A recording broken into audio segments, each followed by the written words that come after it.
Karena kita balik lagi bersama saya Anda, balik kan? Iko Berita Tahfabo. Yeay.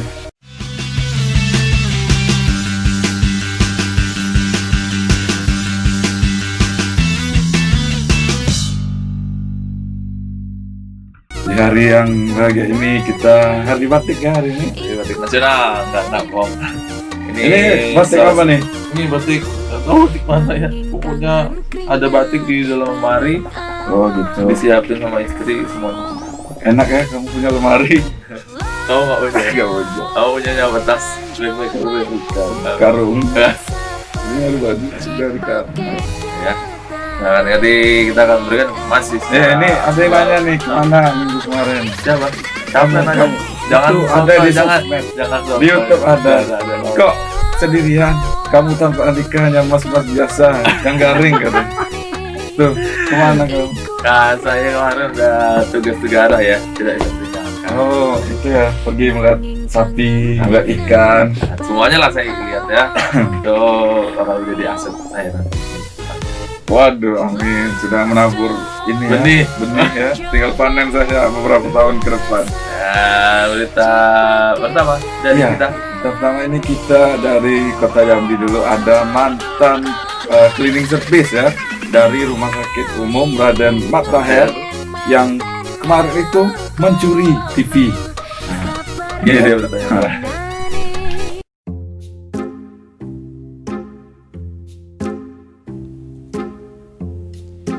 Tim Satreskrim Polsek Tanah Pura berhasil mengamankan 2 orang tersangka kasus pencurian di Rumah Sakit Umum Daerah Raden Matahir. Pelakunya tak bukan merupakan mantan cleaning service yang pernah bekerja di rumah sakit milik pemerintah Provinsi Jambi tersebut. Kedua tersangka ialah Solihin warga Kecamatan Pelayangan dan Tarmizi warga Kecamatan Tanah Pura. Keduanya ditangkap petugas kepolisian setelah ketahuan maling sekok TV yang berada di ruang klinik penyakit anak Rumah Sakit Raden Matahir. Aksi tersebut diketahui setelah petugas rumah sakit nampak kedua tersangka tengah tergesa-gesa untuk menurunkan TV yang terpanjang di dinding rumah sakit. Aksi kedua pelaku dipergoi pegawai bernama Sulaiman. Kedua tersangka langsung melarikan diri dari lokasi kejadian. Kedua tersangka sempat membuang barang bukti TV di tong sampah, namun kedua tersangka akhirnya berhasil ditangkap oleh security. Kadar Reskrim Polsek Tanah Pura Ibda Hengki Lesmana mengatakan, dari hasil pemeriksaan tersangka merupakan mantan cleaning service di rumah sakit. Kedua tersangka diduga melakukan aksi pencurian karena membutuhkan duit untuk bermain judi online. Kedua tersangka juga mengakui telah melakukan aksi pencurian TV di rumah sakit sebanyak 3 kali. Dua tersangka ini dalam kasus pencurian di rumah sakit umum yang mana kedua pelaku ini adalah petugas cleaning service di rumah sakit umum. Pada saat dia kerja, dia baru melakukan aksi perannya untuk melakukan pencurian TV. Katanya dia mau menjual ke salah satu orang di online dengan seharga 1.300.000. Pelaku mengaku hasil uang tersebut digunakan untuk bermain judi slot. Asal Patahangi, Cek TV, ngabari. Nah, Ini kalau di game PUBG itu ibaratnya sudah hafal map ya. Sudah hafal petanya. sudah sering ya. Sudah sering turun di daerah sana ya. Betul. Jadi ini adalah salah satu tindakan kriminal yang terlampau bodoh ya. Enggak juga, karena Salah satunya mungkin dia hafal map. Iya. Kemudian yang kedua pasti orang curiga lah. dan juga itu mungkin karena pengaruh COVID lagi mungkin ya, susah ekonomi sekarang ini. Banyak banget ya alasan, banyak banget kejadian kriminal yang menjadi alasannya adalah COVID-19. Kasihan COVID-19 ya. Lanjut berita kedua. Ada berita Dari Muaro Jambi kali ini ada polisi. udah lihat ada loh. Udah. Kan ini Ya, berita kedua. berdua. Kita kedua ada polisi yang menilang 4 sepeda dan 1 mobil tanpa STNK. Sepeda. Sekarang kan harus Ada bayar pajak. Ini dia tuh. Satlantas Polres Muaro Jambi menggelar operasi Patuh Siginjai 2020. di depan Mapolres Muaro Jambi di Jalan Lintas Timur Jambi Riau, Desa Bukit Baling, Kecamatan Sekernan. Sejumlah pengendara truk dan sepeda motor dilakukan pemeriksaan. Bagi orang yang tidak mematuhi kelengkapan berkendara maupun surat kendaraan, langsung diberikan surat tilang. Kasat Lantas Polres Muaro Jambi Ibtu Firdaus mengatakan, dalam kegiatan itu terdapat 35 pengendara yang ditilang dengan rincian tilang SIM 7 lembar, STNK 23 lembar, 4 unit motor bodong dan 1 unit mobil tanpa surat-surat kendaraan. Operasi Patuh Iko berfokus pada 7 pelanggaran yang menjadi target tindakan, seperti tidak menggunakan helm, tidak menggunakan sabuk pengaman, kendaraan yang tidak menggunakan TNKB, melawan arus, menggunakan knalpot racing, berkendara sembari menggunakan handphone dan menggunakan kendaraan roda 2 dengan tidak semestinya seperti bonceng tigo. Sasaran pada saat operasi Patuh 2020 ini, yang pertama itu tidak menggunakan helm, yang kedua tidak menggunakan sabuk keselamatan, yang ketiga tidak menggunakan TNKB, yang keempat melawan arus, yang kelima knalpot bodong. Novia Putri Sanjaya, Jack TV ngabari. Nanti kan dibalik lagi berusaha salonnya ada apa lagi ada apa? Ya, ganti itu dia berita mengenai zebra tadi. Ya. Ada kali ini dari Kabupaten Muara Sabak, Kabupaten Tanjab Timur, Muara Sabak ya. Kali ini ada yang menggelapkan uang, cara dijemur. Ada menggelapkan uang setoran buku senilai banyak lah pokoknya. Iya betul. Kepolisian Resort Kabupaten Tanjab Timur berhasil melakukan penangkapan pelaku penggelapan duit buku dari setoran duit beberapa sekolah yang ada di Kabupaten Tanjab Timur. Pelaku sempat buron selama 2 tahun dan bekerja di PT Intan Pariwara pada saat itu. Pelaku bernama Agus Trianto alias Agus bin Sutomo. Sedangkan waktu dan tempat kejadian pada bulan Februari hingga Juli 2018 di wilayah Kabupaten Tanjab Timur. Pelaku berhasil ditangkap di Bangka Belitung pada 6 Juli 2020 lalu. Kapolres Tanjab Timur AKBP Deden Nur Hidayatullah menyampaikan, pada akhir tahun 2017 pelaku bekerja sebagai marketing di PT Intan Pariwara selaku distributor buku sekolah. Pelaku melakukan penawaran penjualan buku di beberapa sekolah di Tanjab Timur. Setelah itu, para kepala sekolah yang tertarik dengan buku tersebut melakukan pemesanan kepada pelaku. Pelaku akhirnya mendistribusikan buku kepada 33 sekolah di Tanjab Timur. Kepala sekolah maupun bendahara yang menerima buku tersebut langsung melakukan pembayaran kepada pelaku. Sayangnya duit yang diterima dari sekolah justru digelapkan dan tidak disetokan kepada pihak perusahaan. Dari kejadian itu, PT Intan Pariwara harus mengalami kerugian sekira 400 juta rupiah. Dalam kasus itu, polisi mengamankan barang bukti 33 lembar kwitansi pembayaran buku, beserta nota pembelian dan nota pemesanan buku. Atas perbuatannya, pelaku telah melakukan pelanggaran dalam jabatan dan pelanggaran biasa, sebagaimana dimaksud dalam pasal 374 KUHP sub pasal 372 KUHP dengan ancaman hukuman penjara paling lama 5 tahun. Nah, setelah sekolah yang memesan sejumlah buku dan sekaligus membayar buku-buku tersebut, namun hasil pembayaran dari masing-masing sekolah itu tidak diteruskan ke perusahaan sebagai kewajibannya yang menaungi jabatan sebagai marketing. Lebih sekitar 400 juta rupiah. Kurang lebih 400 juta rupiah. Ini terjadi pada tahun berapa? 2018 sesuai laporan. Selain yang kita sebagai tersangka sekarang ada pihak lain yang terlibat. Nah, sementara belum. Penangkapan itu pada 6 Juli. Tanggal 6 Juli 2020 di Bogor. Ini berdasarkan laporan kejadian di tahun 2018. Kejadiannya diketahui keberadaan pelaku ini di Bangka Belitung. Pada tanggal 6 Juli 2020 kita lakukan penangkapan. Agus Trianto saat diwawancara mengakui perbuatannya dan merasa hilaf karena tanpa disadari dirinya telah memakai duit sebanyak itu untuk kebutuhan sehari-hari selama pergi dari Jambi. Ia pun menjelaskan sudah 2 kali pindah selama pelarian, pertama ke Palembang dalam beberapa bulan dan kemudian ke Bangko Belitung. Rama Admiral, Cek TV, ngabari. Nah, itu dia. Ada dari 33 sekolah yang wah itu Lumayan dong coy, 33 sekolah yang digelapkan ya. Dan itu salah satu cara untuk menggelapkan uang tadi dijemur depan rumah ya. Seperti pagi. Atau kalau nggak tuh dengan gampangnya beli cat coy. Oh, manual. Tapi kan kita capek karena masyarakat di zaman poin sekarang ini lebih menyukai yang otomatis. Jadi Lanjut, berita kedua. lanjut kita ke Kota Jambi dulu. Ada 31 anak di Kota Jambi yang menjadi atau mengalami kekerasan. Masalah apa? Ini dia berita kedua. Kepala Dinas Pemberdayaan Masyarakat Perempuan dan Perlindungan Anak Kota Jambi, Irawati Sukandar, mengakui adanya peningkatan kekerasan terhadap anak dibanding tahun 2019 lalu. Kasus kekerasan terhadap anak umumnya dilakukan oleh orang terdekat, seperti ayah, paman, dan saudara.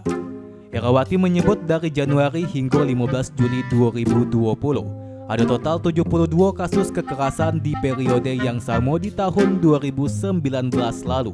Jumlah kekerasan anak belum mencapai 30 kasus. Irawati menambahkan 31 kasus pada tahun 2020 di antaranya adalah kekerasan terhadap anak. Kasus tersebut sudah ditangani oleh Dinas Pemberdayaan Masyarakat, Perempuan, dan Perlindungan Anak Kota Jambi melalui kerjasama dengan UPTD Perlindungan Perempuan dan Anak Kota Jambi serta Komisi Perlindungan Anak Provinsi Jambi. Di saat pandemi, mulai pandemi ini, angka kekerasan kita sudah 72 kasus, 41 kasus kekerasan dalam rumah tangga, dan 31 kasus kekerasan terhadap anak. Jadi dibandingkan dengan tahun 2019, itu selama 1 tahun 2019 hanya 60 kasus.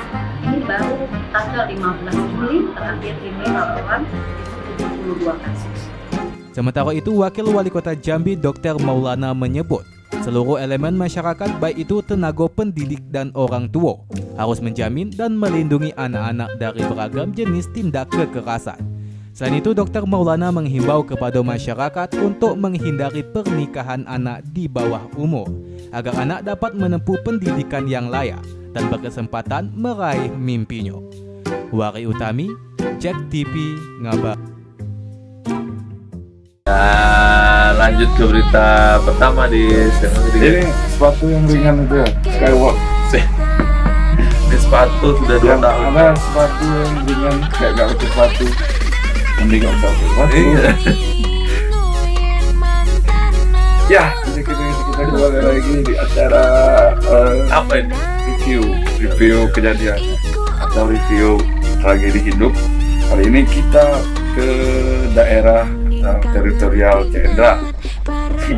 Sarwago dia. Kali ini reka ulang kasus pembunuhan. Ada pelaku yang menusuk dan mengikat Kobra. mengikat korban. Jadi ini ditusuk dulu baru diikat atau gimana? Soalnya saya urutannya ada yang menusuk dan mengikat korban. Itu juga sudah diikat. Nah, ini jadi pertanyaannya. Nanti kita bahas ya. Satreskrim Polres Sarolangun bersama Kejaksaan melaksanakan rekonstruksi kasus pembunuhan yang terjadi di perkebunan karet Jalan PT Igun, Kecamatan Pelawan. Rekonstruksi menghadirkan langsung pelaku bernama Dedi Irwansa yang ditangkap kepolisian pada 19 Mei 2020 lalu.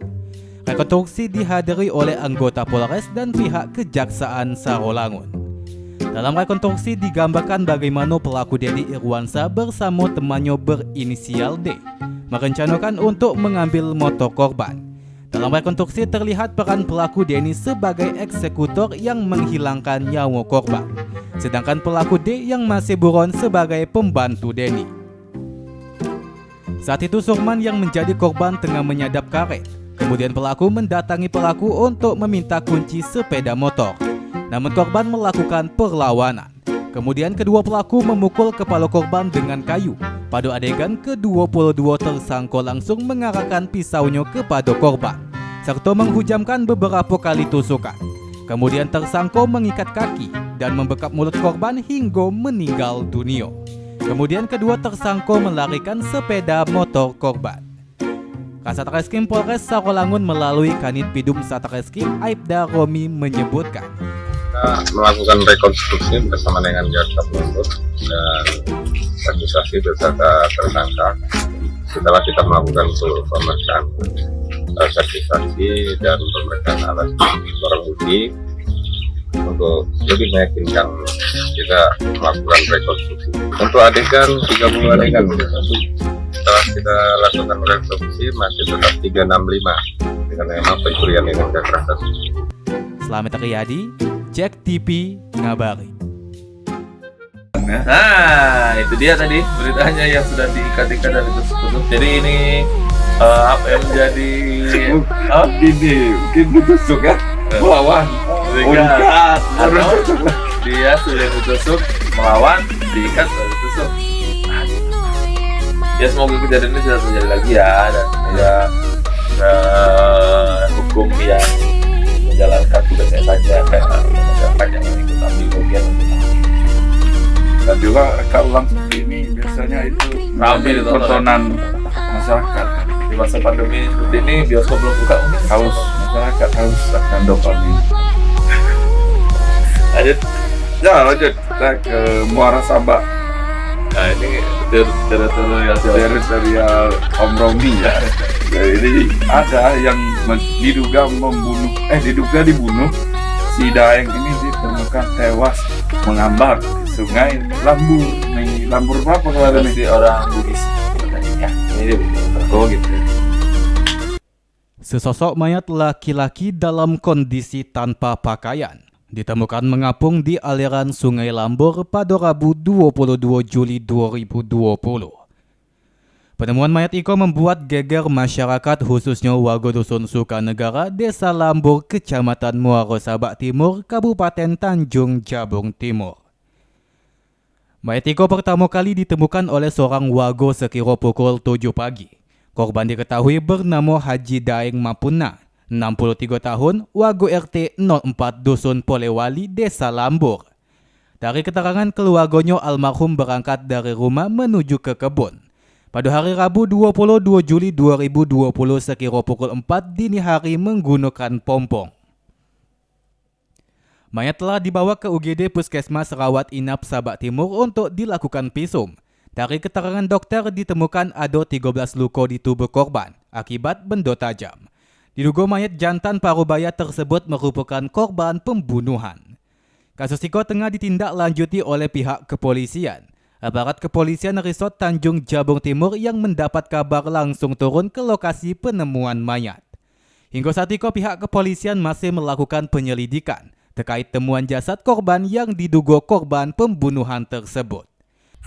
Jadi kalau kejadian tersebut berdasarkan hasil laporan dari Kapolsek dan juga Kasat ya, memang benar ada penemuan mayat di lokasi Lambur, Desa Lambur, Kecamatan Sabak Timur.